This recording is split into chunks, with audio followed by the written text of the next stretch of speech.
Putusan Mahkamah Agung yang mengabulkan gugatan mengenai penambahan tafsir usia calon kepala daerah menuai polemik.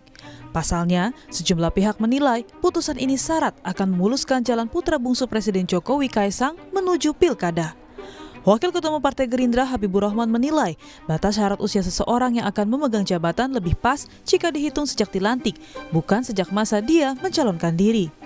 Habibur Rahman juga menolak tudingan berbagai pihak yang menyebut putusan MA ditujukan untuk kepentingan putra bungsu Presiden Jokowi Kaisang Pangarep maju pilgub mendatang. Saya juga sebenarnya sepakat ya, bahwa penghitungan syarat ya, orang menjadi jabatan tertentu termasuk usia adalah ketika orang tersebut dilantik. Ya.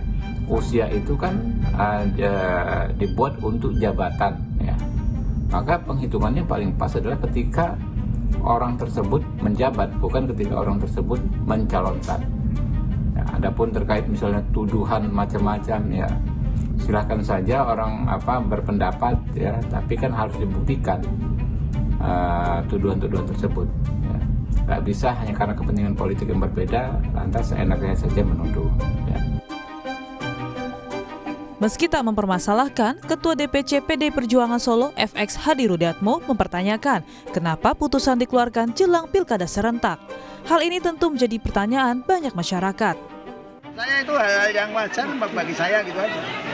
Tetapi kenapa dibuat pada saat pilkada? Gitu aja pertanyaan masyarakat, bukan saya. Kalau saya silahkan monggo yang berkuasa di sana.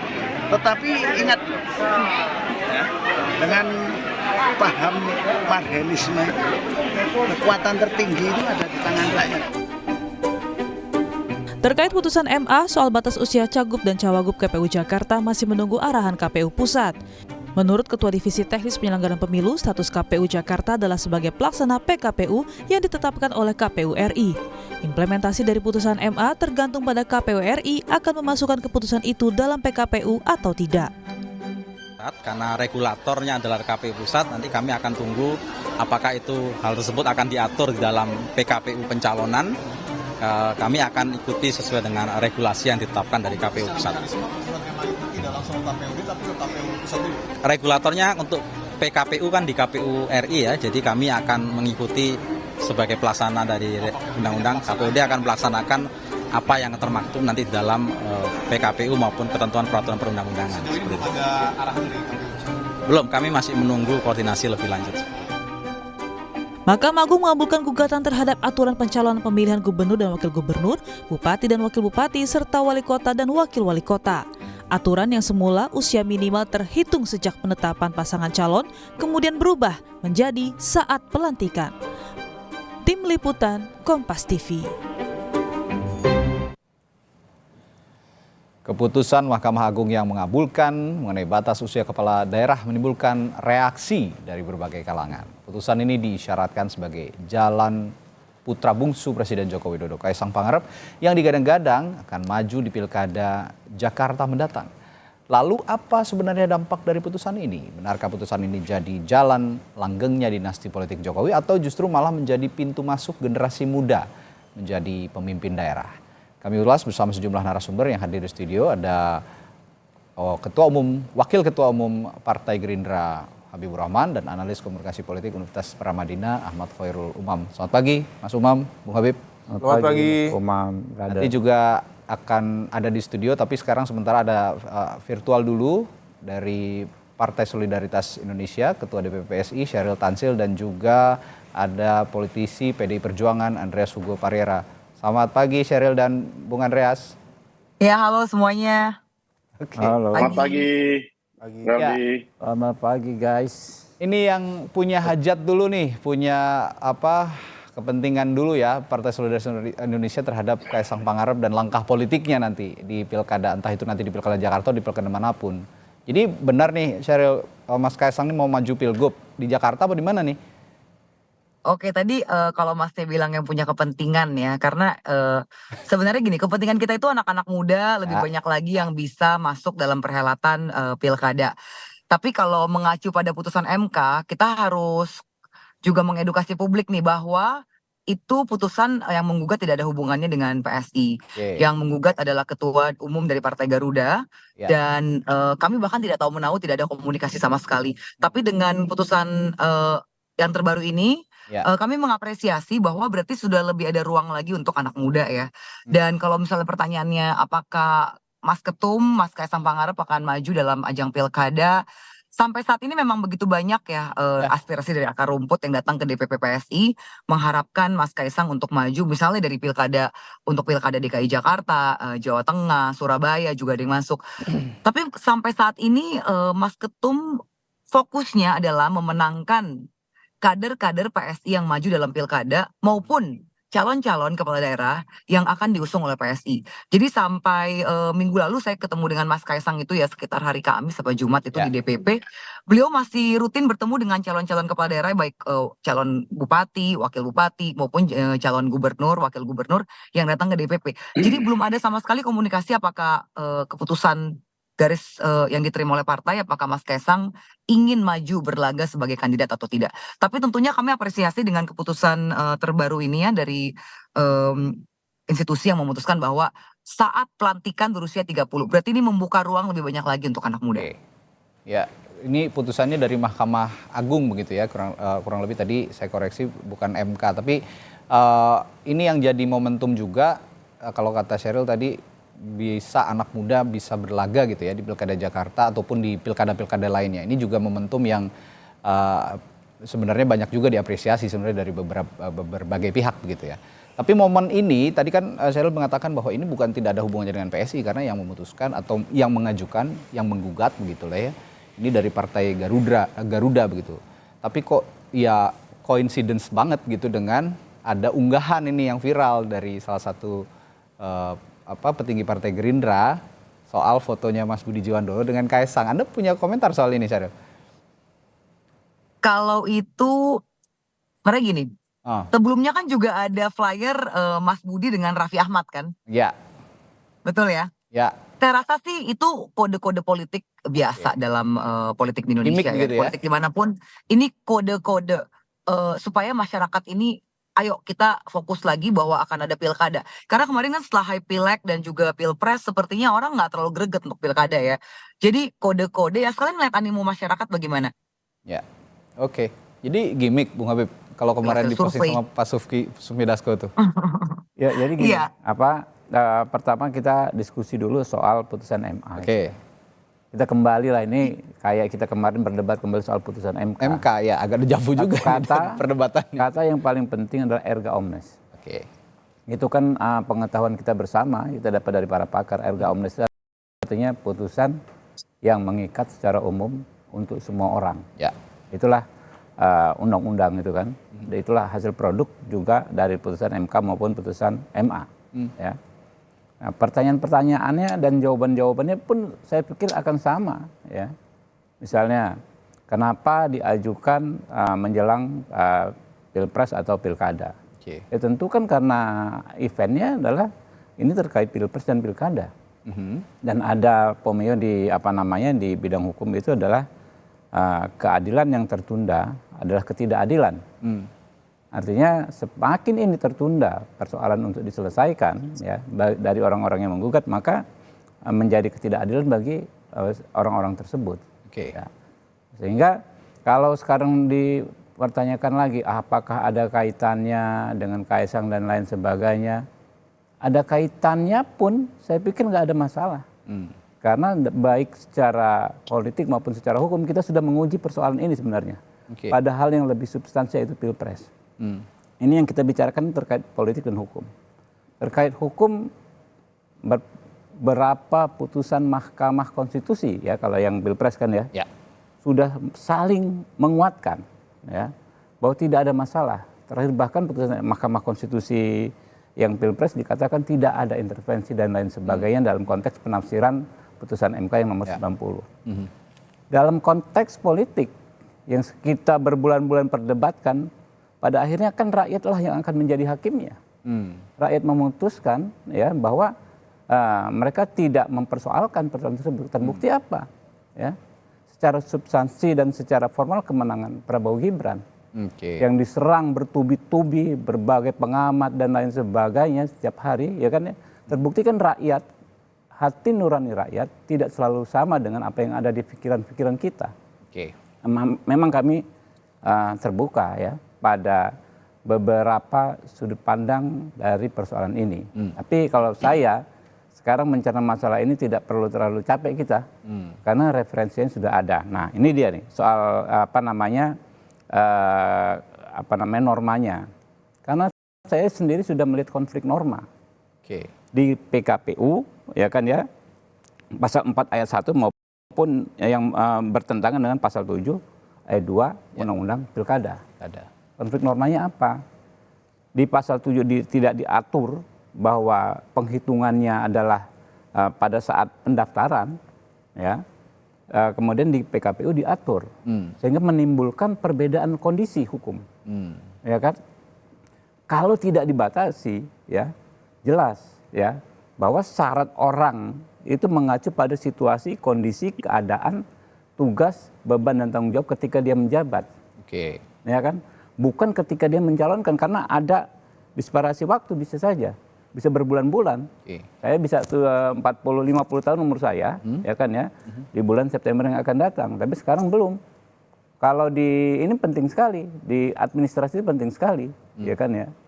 Nah sehingga acuan syarat itu ya adalah ketika jabatan itu ada dan melekat.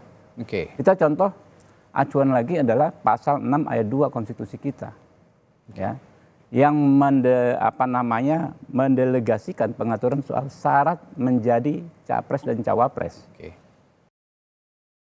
kepada undang-undang di pasal 6 ayat 2, ya. Jadi bukan syarat menjadi calon presiden kalau di konstitusi kita. Nah ini semakin kuat lagi. Saya terus terang belum baca secara detail putusan Mahkamah Konstitusi ini. Tapi kalau saya menjadi orang yang mengajukan, saya akan masukkan dalil tersebut.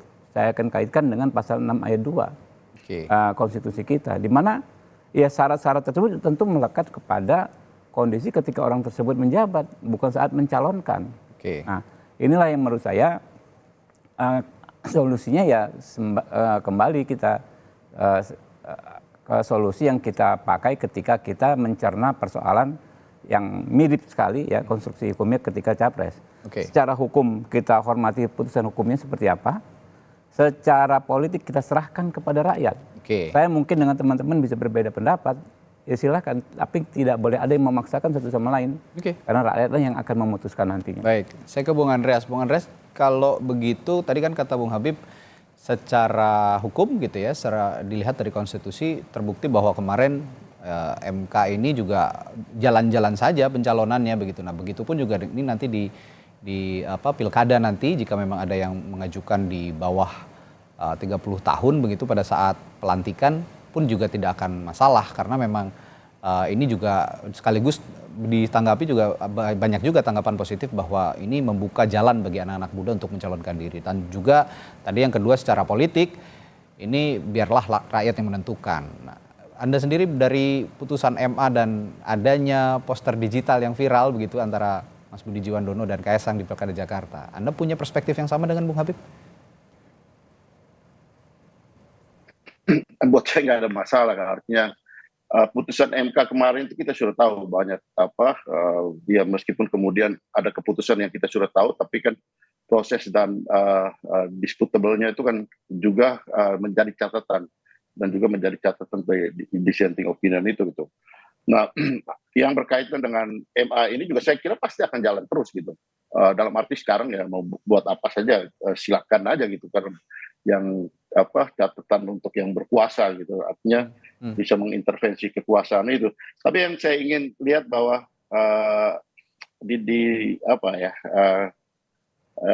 di persoalan ini baik undang-undang pilkada nomor 10 tahun 2016 yang kemudian ada perubahan-perubahan itu maupun di PKPU yang tadi juga disinggung oleh Mas Habib tadi, di PKPU nomor 15 tahun 2017 pasal 4 di Undang-Undang Pilkada itu pasal 17 itu mengatur tentang calon. Oke. mengatur tentang calon, karena rejim daripada undang-undang pilkada maupun rejim PKPU itu mengatur tentang calon, bukan mengatur tentang gubernur atau calon terpilih gitu. Oke.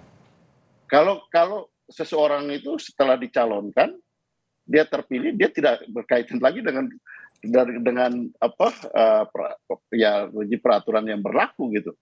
Dia tidak diatur lagi oleh PKPU itu gitu. Oke.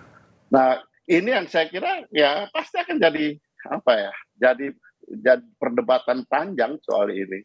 Karena yang diatur di rejim undang-undang pilkada maupun rejim PKPU itu adalah calon. Jadi calon itu ketika orang mendaftar dan proses pelaksanaan pilkada itu gitu. Tapi setelah dia terpilih, dia dilantik, dia sudah calon terpilih gitu.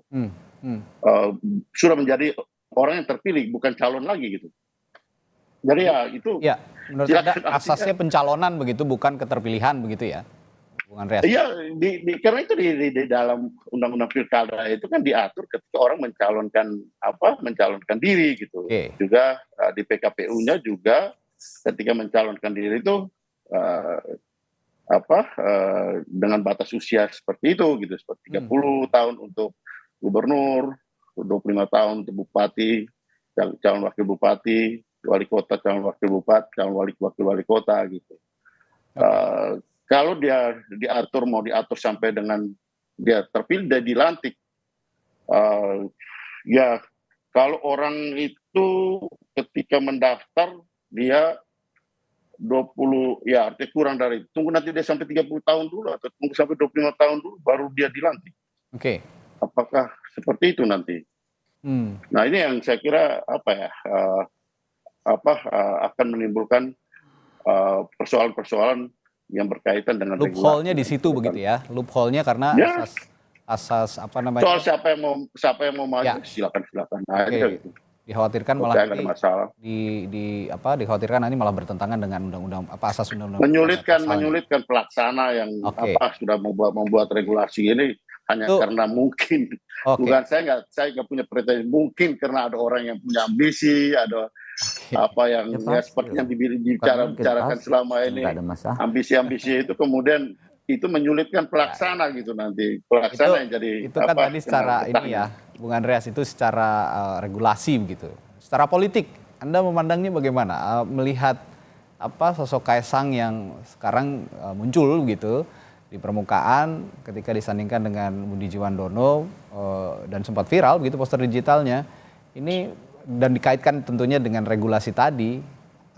Beberapa hari yang lalu juga partai Anda, beberapa politisi dari partai Anda juga mengatakan bahwa ini kembali ada jalan karpet merah juga nih buat seorang anak presiden. Bagaimana kelanjutannya nih Bung Andreas soal ini?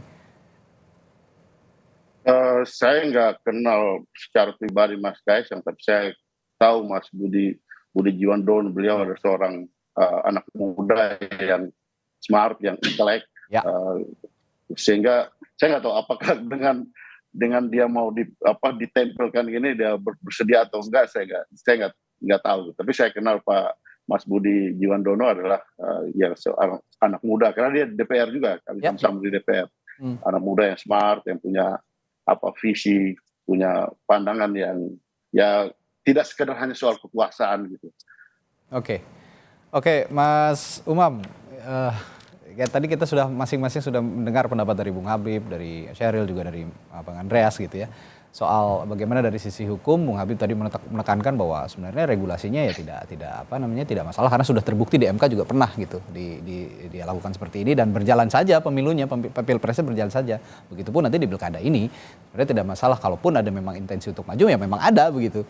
Ini tidak ada masalah, secara politik pun begitu sosok anak muda yang dimunculkan ke permukaan akhir-akhir ini, karena tidak heran pemilih Jakarta yang 8 juta lebih ini juga mostly anak muda begitu. Anda mempunyai perspektif yang sama atau ada analisis lain? Iya, secara umum ini tadi yang disampaikan Mas Reddy seolah menjadi sebuah fenomena yang berulang. Jadi ada semacam dejavu dari apa yang kemarin terjadi di momentum putusan 90 di Mahkamah Konstitusi.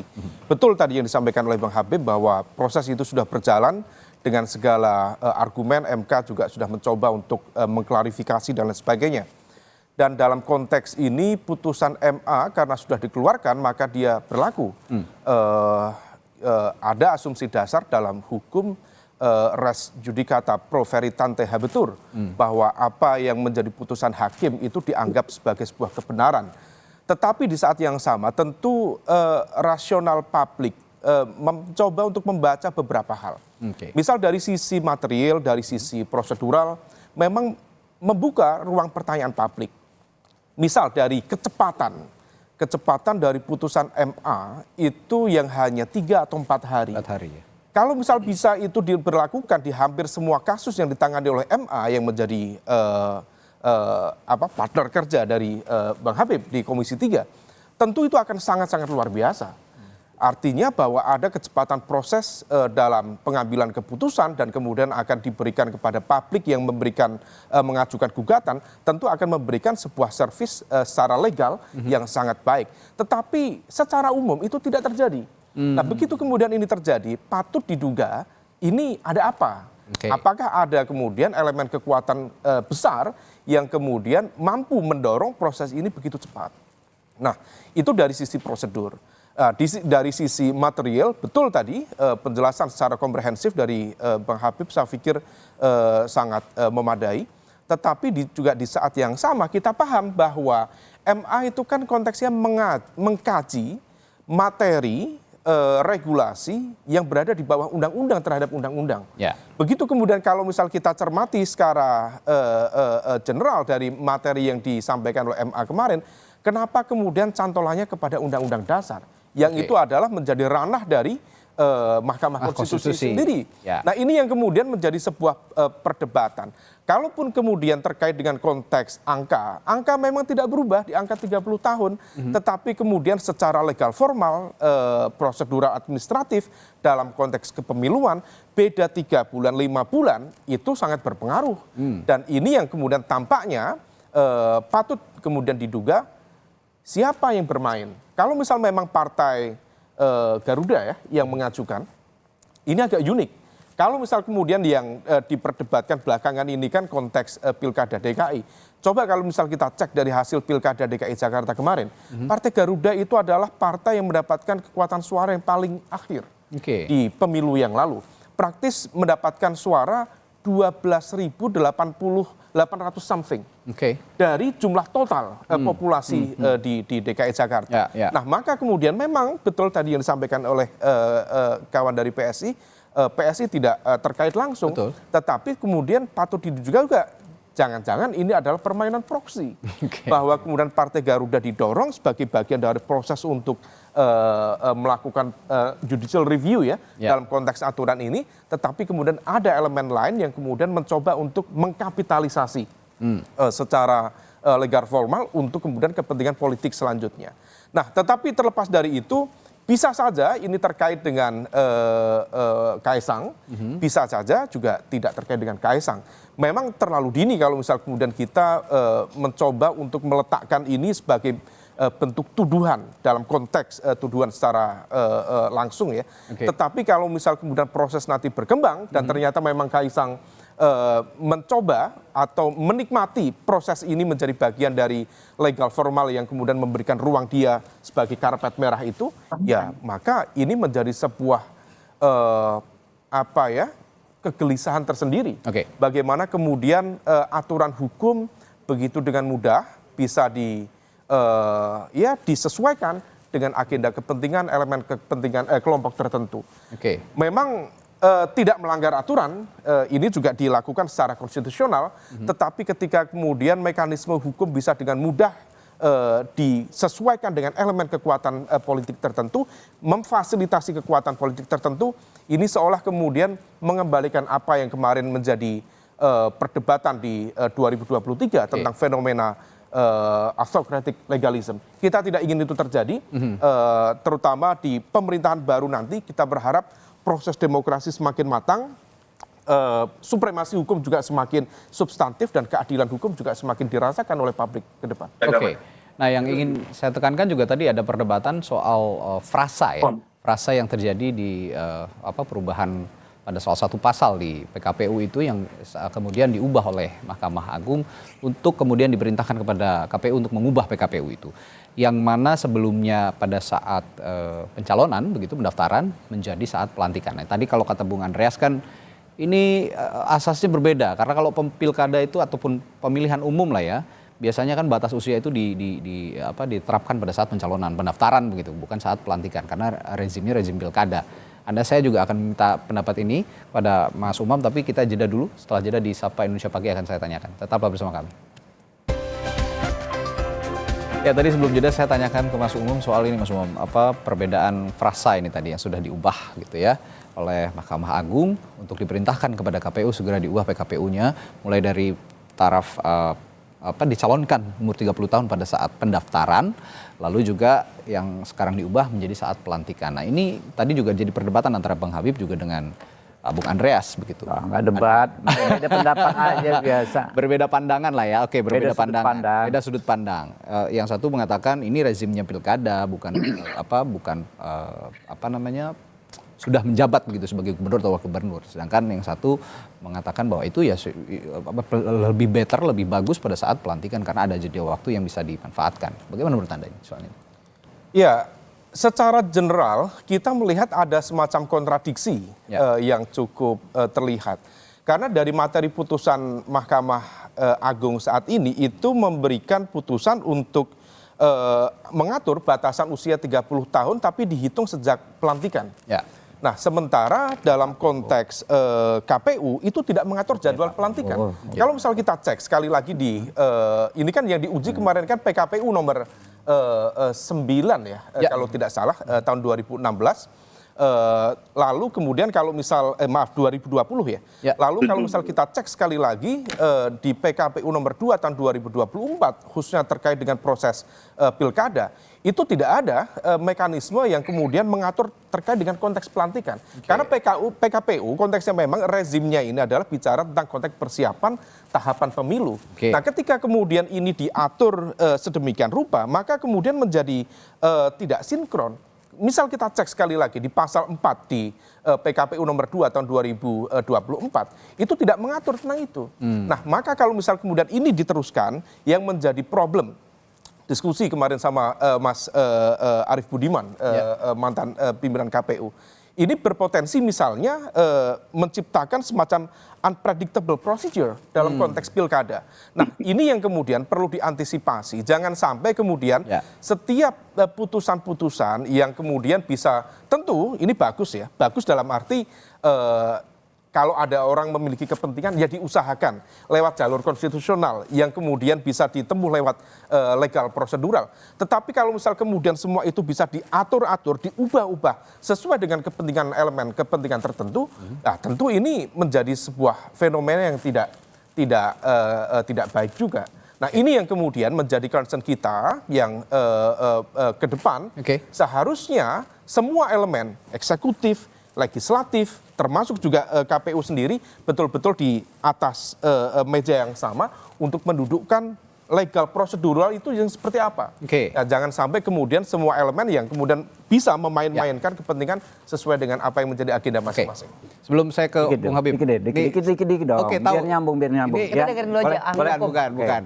Saya mau bilang sekarang sudah ada Sheryl di studio. Gitu aja Bung Habib. Jadi kita udah bareng-bareng sekarang, udah ada Sheryl dari PSI yang juga nanti akan menjelaskan. Silahkan Bung Habib. Diatur-atur, diubah-ubah, diobok-obok, dimain-mainkan. Itu tuduhan apa fakta? Itu tuduhan. Ya, tuduhan. Karena itu kan kita harus verifikasi, harus uji dulu. Ada nggak faktanya mengarah ke sana? Dalam hukum kan kita ada azas praduga tak bersalah juga. Nggak bisa juga sewenang-wenang semua kita asumsi kita itu menjadikan pegangan. Begitu juga ketika kita berdebat soal putusan MK.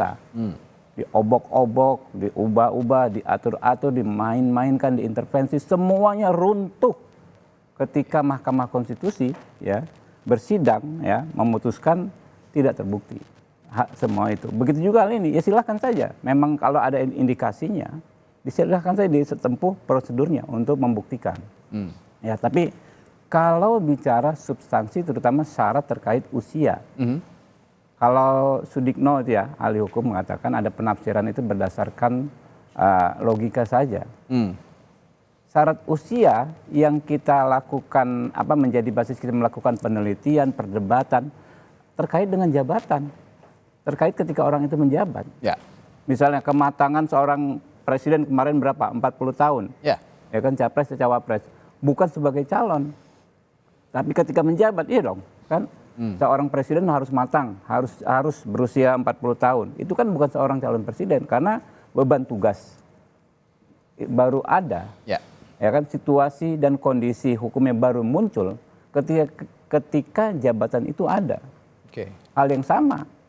Karena logikanya sama, ya kan, konstruksi hukumnya sama pada pilkada ini. 30 tahun. 30 tahun itu kalau itu kan hasil dari naskah akademik dan lain sebagainya. Kita hadirkan ahli psikologi, kita hadirkan ahli politik, ya kan, ahli sosiologi, macam-macam. Ya, untuk jabatan gubernur ini pantasnya paling muda berapa? Bukan calon, Pak. Karena tanggung jawab, ya kan, segala macam munculnya ketika orang tersebut menjabat. Ini substansi saja. Makanya saya katakan kemarin, waktu yang menjadi paket berita pengantar tadi ya. Oke. Pengantar putar, karena memang dari dulu itu juga menjadi menurut saya menjadi question mark bagi saya. Hal-hal seperti itu ya. Memang harusnya ya diatur ketika menjabat karena ada waktu yang cukup panjang dari proses pendaftaran sampai ke pelantikan. Itu bisa berbulan-bulan. Tapi menurut Anda tidak akan bertentangan dengan undang-undang pilkadanya sendiri nanti? Oh ya, justru itu undang-undang pilkada. Yang harus direvisi dulu. Enggak bertentangan karena tidak diatur di undang-undang pilkada. Undang-undang pilkada enggak mengatur. Lebih dirinci di KPU begitu. Nah, tadi kita diskusi soal apakah boleh menguatkan argumentasi uji materi di MA dengan undang-undang dasar. Oke. Siapa yang melarang? Ada nggak larangan? Bahwa pedoman utama kita berhukum itu konstitusi di Indonesia ya, konstitusi. Jadi kalau ada produk perundang-undangan di bawah undang-undang bertentangan atau berkonflik norma dengan undang-undang sekaligus konflik norma dengan konstitusi,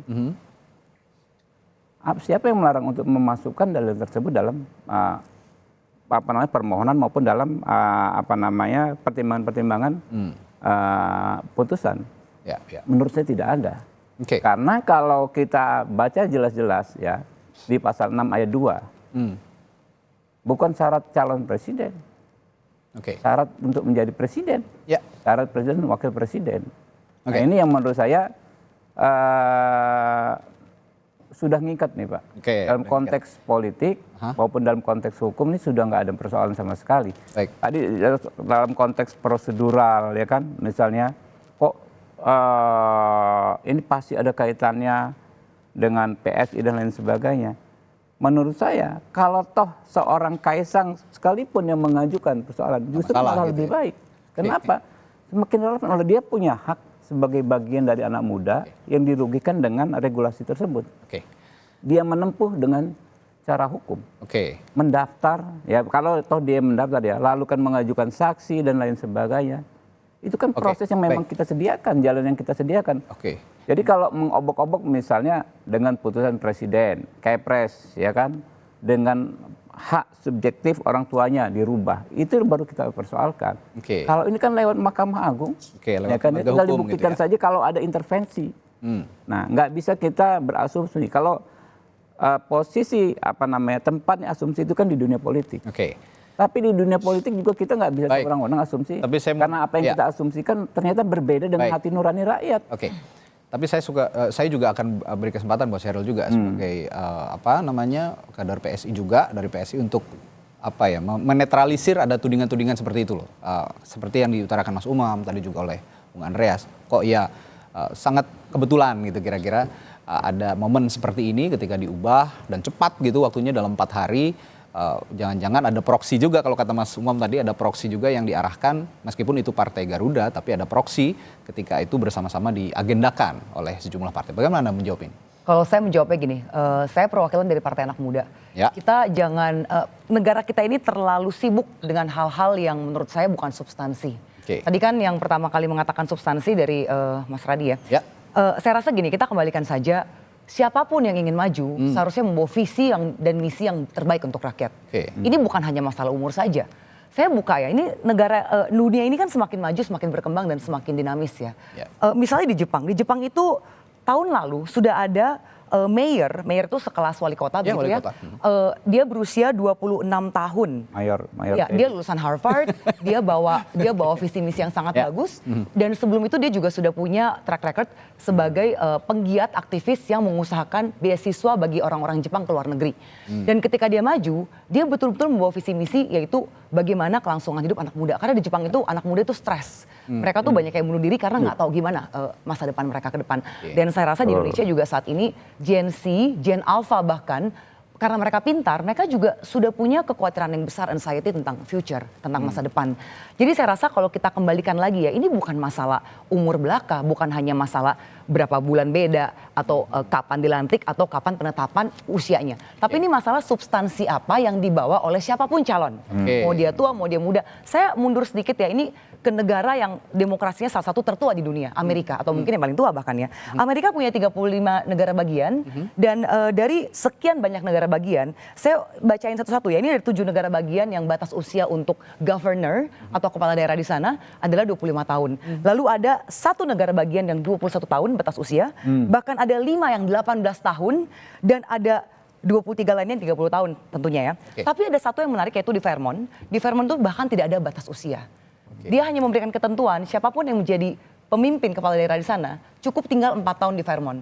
Dan tahun 2018 ini sempat mengguncang dunia karena ada anak berusia 14 tahun.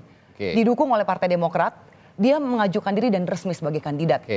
Nah pada saat itu tentunya dia belum berhasil menang ya. Ini yang saya mau mengatakan bahwa apa? Selama dia bisa membawa visi misi yang bagus untuk rakyat, ada partai yang mau mendukung. Dalam hal ini Demokrat ya kalau di Vermont.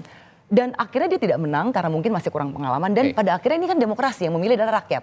Jadi kalau kita kembalikan ke Indonesia, kenapa sih orang takut sekali dengan semua keluarga Pak Jokowi? Kenapa? Apa karena takut bahwa dia akan menjadi calon-calon kuat karena punya visi misi yang sangat bagus? Kita ingat dulu ketika semua orang berkelut dengan usia Gibran. Dan selalu ketika saya diundang dalam dialog manapun orang mengembalikan ke etika, MK dan lain sebagainya. Tapi begitu kita sampai pada perdebatan Capres-Cawapres, semua orang diam. Semua diam melihat bagaimana cupu ternyata suhu. Jadi saya rasa kita kembalikan lagi ke substansi ya. Substansi bukan hanya usia, kematangan saya setuju dengan Mas Habib, kematangan dan saya juga setuju dengan Mas Koirul ini terkait dengan bagaimana penyelenggara jangan sampai jadi rancu ya penyelenggaranya. Jadi itulah kita perlu sekali dengan undang-undang. Itu yang perlu didudukan juga bersama. Ya, tapi balik lagi substansi apa yang ingin dibawa ditawarkan kepada masyarakat. Ini studi kasus yang sangat baik ya Mas Reddy. Kalau misal memang begitu, misal ada 30 tahun di Jepang, kemudian katakanlah 25 tahun di beberapa negara bagian di US, mengapa misalnya ini yang diajukan oleh Partai Garuda ini berarti termasuk sangat konservatif. Pertanyaan saya misalnya, kenapa misal PSI tidak mengajukan saja 25 tahun? Langsung begitu. Karena kalau misal begini, kemudian seolah memberikan ruang pada konteks prosedural administratif, memberikan mereka yang lahir di akhir 94 gitu ya, seolah kemudian too obvious, seolah kemudian menjadi wajar kalau misal nanti dituduhkan kepada ketua umumnya PSI. Nah, kalau misal memang begitu, alangkah lebih cantik itu. Ini kalau pola permainannya, ajukan saja langsung 25. Gitu dari PSI. Toh juga mayor atau wali kota dalam konteks region atau bupati, toh juga di angka itu.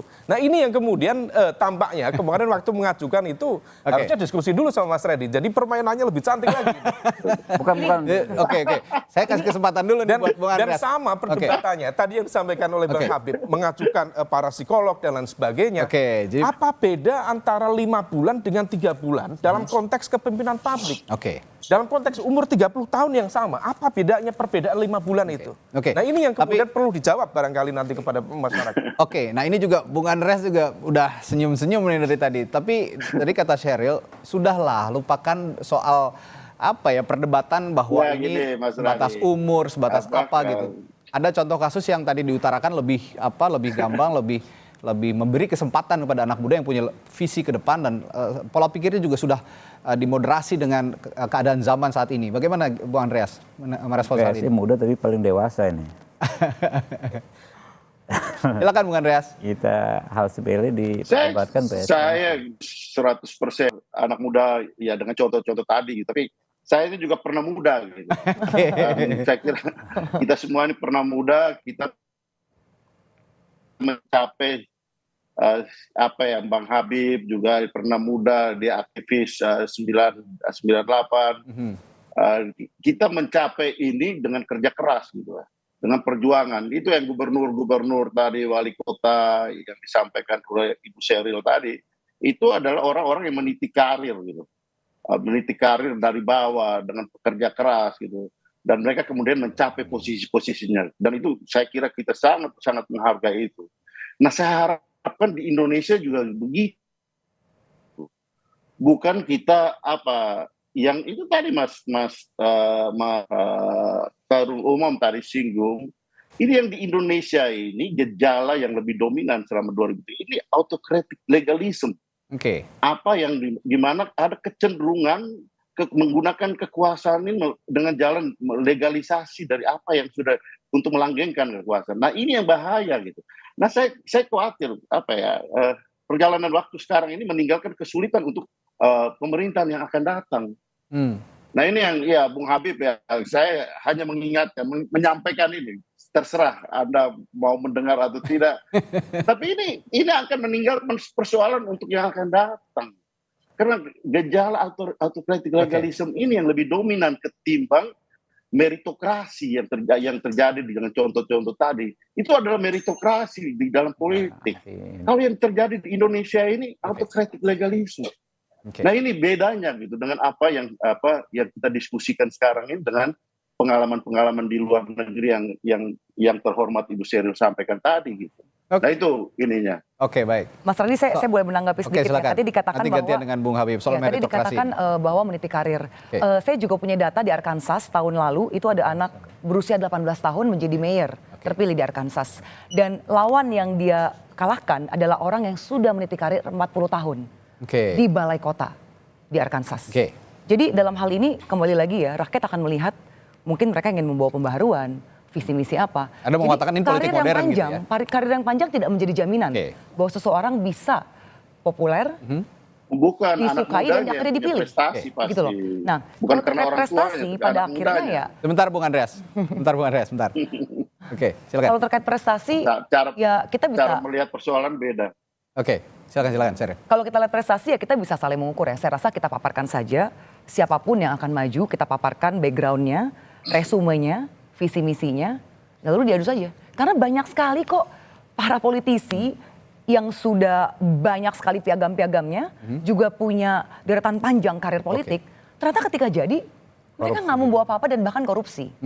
Banyak sekali, dan ini di negara kita loh terjadi. Jadi ayolah kita harus lebih berpikiran terbuka, jangan lalu kita menuduh ini ada permainan, lagi-lagi menuduh siapapun keluarga Jokowi bahkan Jan Etes dibawa-bawa begitu ya. Kita terbuka lah, kita kembali ke rakyat ini butuhnya apa, mereka akan menilai. Dan zaman sekarang sangat mudah untuk mencari tahu track record dari siapapun yang maju. Ya, jadi kita memang usia saya ini pas 50 nih. Kita harus refleksi soal redefinisi meritokrasi itu seperti apa. Kalau saya untuk jadi anggota DPR ya kan, mulai dari aktivis mahasiswa kelompok studi, baru mau ikut demo, lalu jadi pembicara di seminar-seminar bertahun-tahun, lalu menjadi aktivis di tingkatan Jakarta, baru menjadi advokat, ya itu puluhan tahun. Tapi memang sekarang faktanya karena kemajuan teknologi dan lain sebagainya, ada teman-teman yang tadi ya hanya di medsos 1-2 tahun bisa eksis, ya kan ya, bisa menyampaikan pikiran-pikirannya dan diterima dengan masyarakat, kemudian terpilih lalu bisa membuktikan pikiran-pikiran tersebut bermanfaat bagi masyarakat.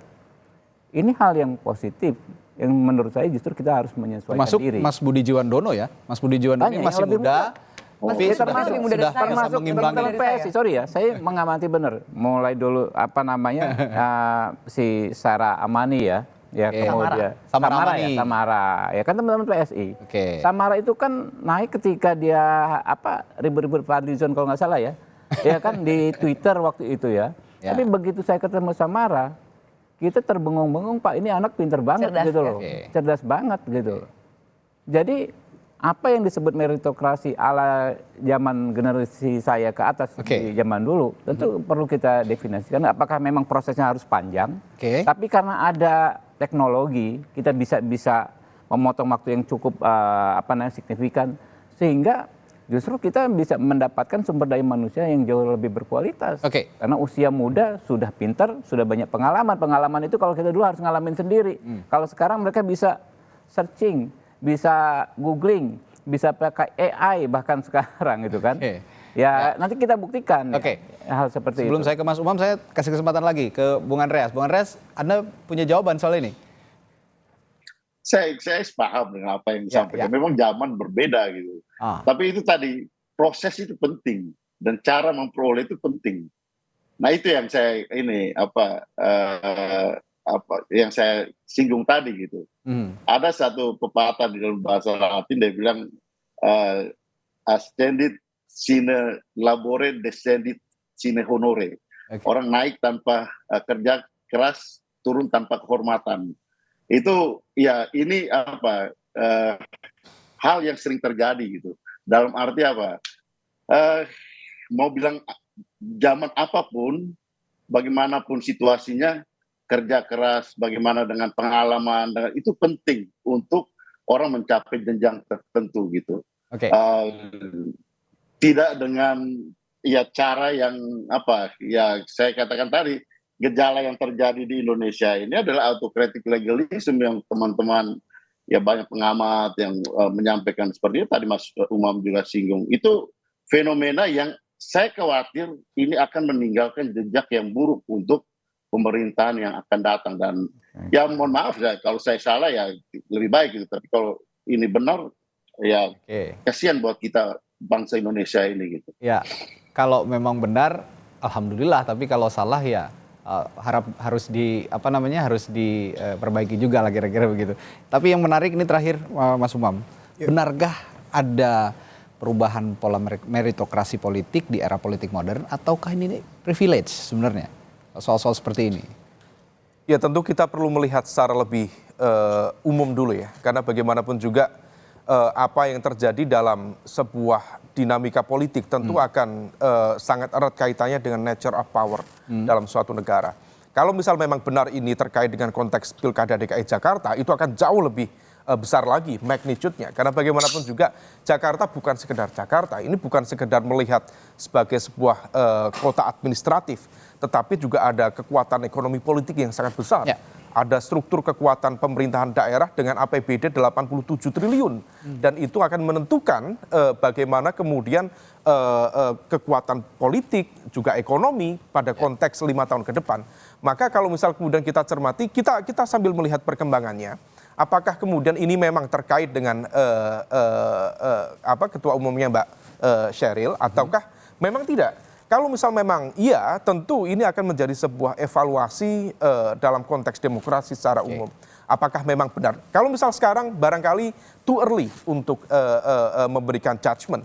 Tetapi kalau misal memang benar dan itu yang kemudian berada di belakangnya, nah ini menjadi sebuah pertanyaan tadi, reflektif bagi fenomena meritokrasi dalam sistem demokrasi. Meritokrasi itu sangat penting, tetapi kalau misal kemudian ada model-model privilege atau keistimewaan tertentu bagi elemen kekuatan tertentu, tentu ini menjadi agak kurang sehat. Tidak sesuai dengan apa yang tadi diidealkan oleh teman-teman yang mencoba mengadvokasi politik kaum muda.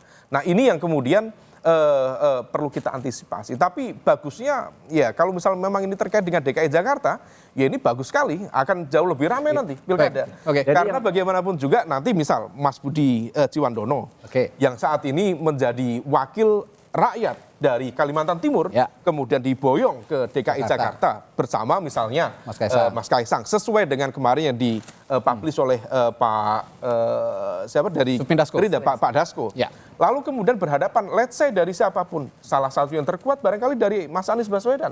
Nah, masyarakat DKI memiliki tingkat literasi yang jauh lebih baik dibanding dengan masyarakat kita secara umum. Maka ini akan menjadi sebuah pertaruhan. Sekaligus juga test case pada level mana masyarakat yang dengan tingkat literasi terbaik barangkali di Indonesia untuk mencerna bagaimana fenomena ini terjadi, lalu bagaimana kemudian mereka memberikan assessment dalam konteks tadi etika, meritokrasi, bicara tentang kapasitas, capability, integritas. Nah, disitulah kemudian nanti akan menjadi sebuah pelajaran penting bagi demokrasi ke depan. Saya yakin masyarakat DKI juga nggak akan termakan lah sama isu-isu receh Jadi gitu gini, ya, Bib.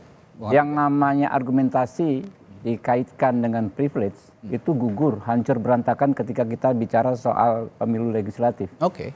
Karena disitulah rakyat yang menilai. Justru semakin orang dikenali mendapatkan privilege, justru semakin tidak akan dipilih oleh rakyat. Nah, kita sudah buktikan di pemilu kemarin, ya Prabowo Gibran itu menang di DKI. Berarti kan tuduhan-tuduhan tersebut sudah hancur, ya berkeping-keping, karena rakyat memberikan putusan, ya tidak percaya dengan argumentasi-argumentasi tersebut. Ya begitu juga kali ini. Kita serahkan kepada rakyat. Ada statement terakhir, silakan. Ya, saya setuju sih ya, karena saya juga melihat, saya juga bertarung di DKI 3 kemarin kan, jadi bareng kita orang-orang DKI lah, kita tahu bagaimana polanya masyarakat DKI. Yang mau terima serangan fajar masih banyak, Tetap tapi banyak. mereka itu sangat tingkat literasi digitalnya lebih tinggi logical mind-nya masyarakat jalan lain.